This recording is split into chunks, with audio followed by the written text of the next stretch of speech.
What if a twice-yearly clock flip is quietly costing lives and livelihoods? Maya brings the medical and community toll. Leo brings the skeptical forensic trade-offs. Congress is stuck, and your morning commute, kids' safety and sleep hang in the balance. This matters now. Officially, the order is simple. At 2 a.m., we fell back 1 hour. Unofficially, people woke up to dueling clocks. And a bigger question, why are we still doing this? Twice a year. Because the system ignores how bodies work. The switch is a stress test on workers and kids. It is not just annoyance, it is health, safety, and equity. Or maybe it is just the twice-yearly panic the media loves. Your phone is right, your microwave is wrong, and personal responsibility still exists. Here are the facts. Daylight saving time ended at 2 a.m. local time on Sunday, November 2nd, 2025. It will spring forward again on Sunday, March 8th, 2026. Every state observes it except Hawaii and most of Arizona. The Navajo Nation in Arizona does observe it. Several territories opt out. States may stay on standard time year-round, but they cannot go year-round daylight time without Congress. And that federal bottleneck matters. Many states voted to change, but without congressional action, we are stuck toggling the clock while people pay the price in sleep debt and darker commutes. History check. This started in World War I to save fuel, came back in World War II, then got standardized by the Uniform Time Act in 1966. Chaos ended. Trains, broadcasters, travelers finally had one script. The clock flips at 2 a.m. on Sunday because that time disrupted the fewest trains, as author Michael Downing explained. We tried year-round daylight time in the 1970s. It was reversed after backlash and safety concerns. Because pitch-black winter mornings were a hazard, especially for students. We knew it then, we know more now. Sleep doctors say morning light resets the brain and losing it hits health and cognition. But the lifestyle side matters too. Later evening light helps retail, sports, and families after work. People are not robots. They like daylight when they are awake in the evening. Public sentiment. An October poll found only about 12% want the switch to continue. A majority prefer permanent daylight time, and roughly 4 in 10 prefer permanent standard time. Clear fatigue, divided solution. If the switch is the worst, pick the option that matches biology. Stanford researchers say permanent standard time aligns best with our circadian rhythms. The American Medical Association agrees. There it is. Experts say one thing, people say another. That is the split. I am fine with one rule, lock the clock. If we choose, I lean sunlight in the evening. Just do not federalize forever without consensus. Politics have been inconsistent. A president called permanent daylight time very popular, then also called it a 50-50 issue. Senators split, with Rick Scott for it, and Tom Cotton warning about absurdly late winter sunrises. Late sunrises are not abstract. They mean kids at bus stops in darkness and shift workers losing the morning light that anchors health. We cannot dismiss safety as optics. Safety cuts both ways. Longer evening light can lower some crime risks and helps after-school play. Trade-offs exist. Let states choose what fits their geography instead of one-size-fits-all from Washington. California is a case study. Voters gave lawmakers authority in 2018 to pursue changes, but permanent daylight time would still need a 2/3 vote plus federal approval. A bill for permanent standard time stalled in 2025. Meanwhile, people are losing sleep. The spring shift correlates with short-term increases in car crashes and heart attacks. Even the so-called extra hour in fall can disrupt schedules and mood. And yet, we survive it every year. Maybe the lesson is simpler habits. As one video put it, your phone is your gold standard. Update the stubborn clocks, drink coffee earlier, go to bed on time. Personal discipline matters. Let us bring in the public experience. Viewers describe that oven-phone mismatch and the tiny panic it sparks. The catchphrase remains, spring forward, fall back. Simple words, real ripple effects across flights and markets. Those ripples are not just logistics. They land hardest on hourly workers, night shift nurses, and families juggling childcare. The costs are distributed downward while the benefits are debated in committee rooms.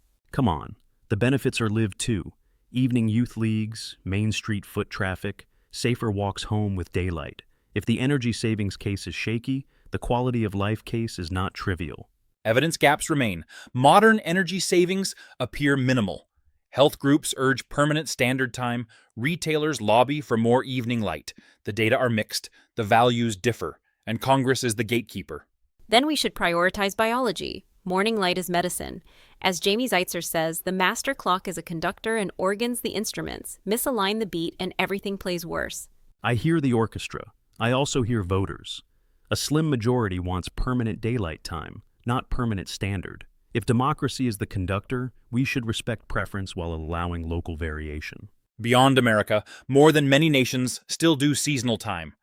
Others, like Japan and India, do not. The European Union voted to end clock changes but stalled on implementation. Even consensus can get stuck in details. Details matter at street level. In San Diego, sunset near late November is before 5 p.m. That means less outdoor time for people who cannot leave work early. Darkness accelerates seasonal depression. Which is why many folks like brighter evenings. Permanent daylight time would push those sunsets later all winter. Trade-offs, again. Pick the one that most people will actually feel as an improvement. Unanswered questions. Are safety gains in evening light larger than morning risks? Do staggered school times offset late sunrises? How much does latitude change the calculus? The research is not unanimous. We can answer some of that with policy design. Pair permanent standard time with later store hours, flexible work, and earlier school buses in winter.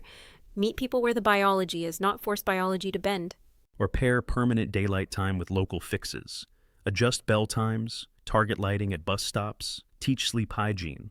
We do not need a national bedtime to function like adults. Practical tips still help this week. Set the clock before bed, get outside for morning sun, shift sleep by 15 minutes over a few nights. Low-tech advice to ride out a high-profile ritual. Ritual or not, the ritual has a body count in March. Car crashes, heart attacks, workplace accidents spike. If the best science says the switching is the worst option, that should be decisive. Then end the switching. We actually agree there, but do not pretend permanent standard time is the only legitimate choice. People value sunlight after work, and the poll shows it.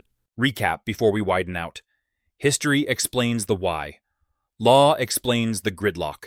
Health argues for mornings, lifestyle argues for evenings. The country dislikes the flip, but is split on which clock to lock. And the split reflects power. Corporations prefer shoppers in daylight. Workers prefer stable sleep. Align with biology and protect the most vulnerable, then optimize commerce around that baseline. I do not buy the villains and victims frame. Evening light benefits workers too. After a shift, sunlight is sanity. The media makes this a doom story twice a year for clicks. Reality is more balanced. One more friction point. The Sunshine Protection Act sailed through one chamber in 2022, then stalled. States passed wish lists, but Congress must act to permit year-round daylight time. Until then, the advice is triage. Morning light exposure, consistent bedtimes, and workplace flexibility during the week after the flip. Those steps lower risk while we wait for lawmakers to catch up. And do the basic checklist. Phone time rules. Check the laptop, then fix the microwave. Pop 2 recurring reminders on your calendar.